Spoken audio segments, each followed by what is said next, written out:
As you're working through the notes, it's important for you to remember the definition of a percent. Remember that it is just a ratio that is comparing a number to 100. Think about the grades that you get on your papers every day.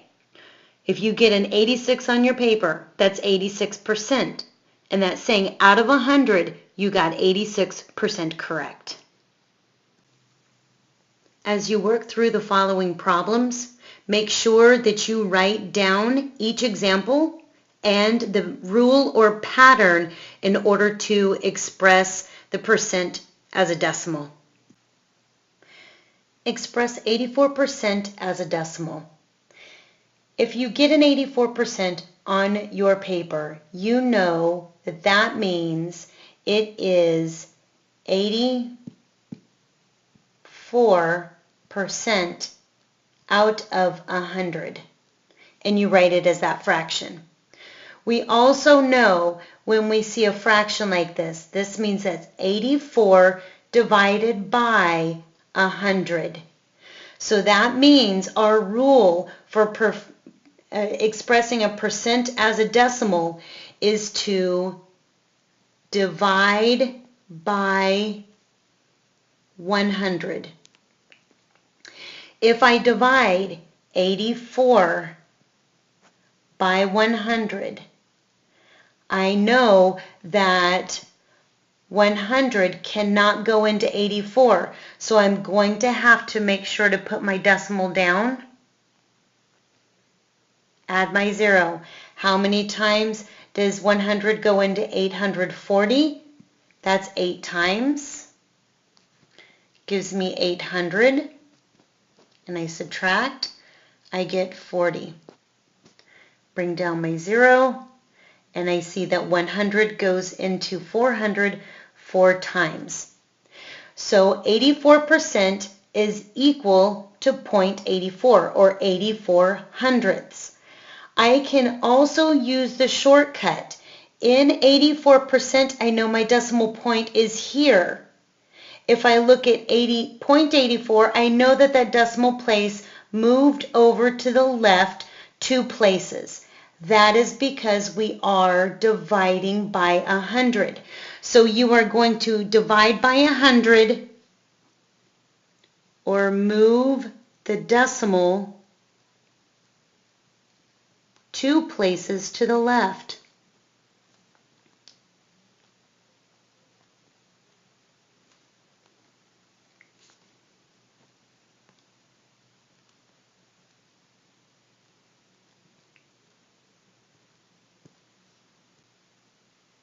I will apply that same rule to 125%.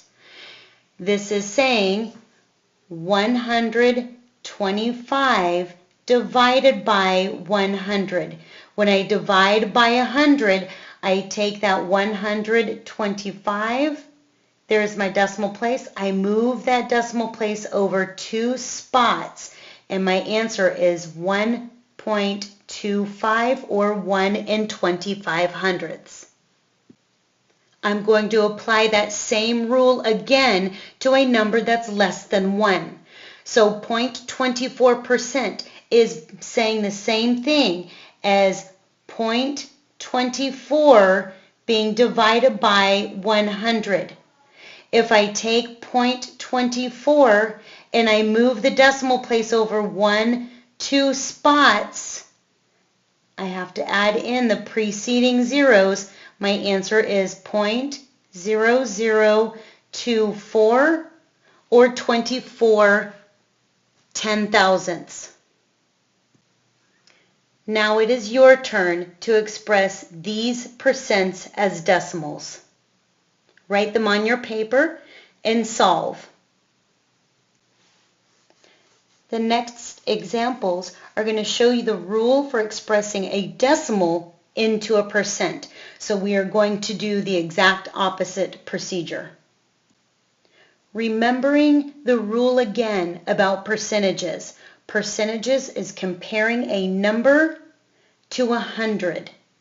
So if I look at this decimal, 0.35, I read that as 35 hundredths. That can be written as 35 over 100. And I know that this is our percent, 35%. If I want to look and compare what is happening with the decimals, I'm starting with 0.35. My decimal place is before the 3. I move it over 2 spots to get to 35%. This is because when we are going from a decimal to a percent, we are multiplying by 100. So that is why my decimal moves to the right 2 places.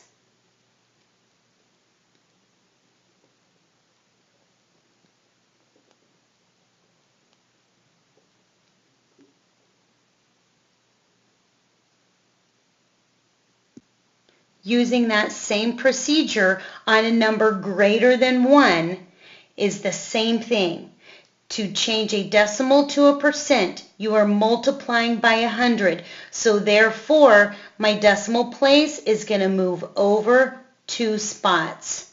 So 6.5, move that over 2 spots because I'm multiplying by 100, becomes 650%.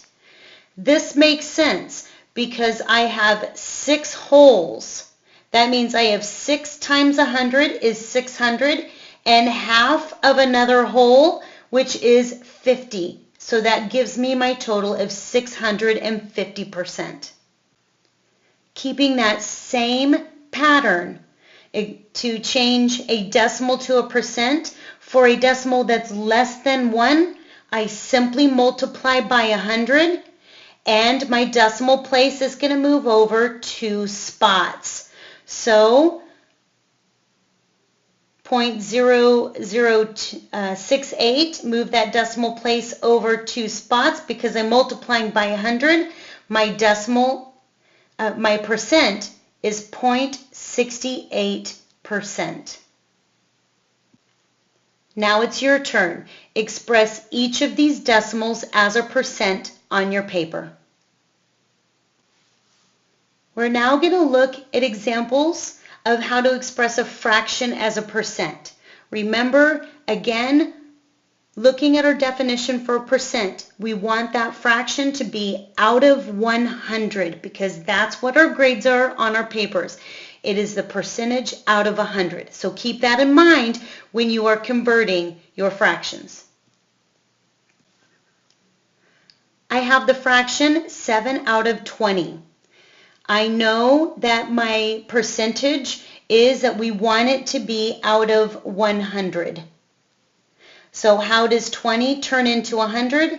You multiply by 5. You're going to do the same thing to the top, times 5.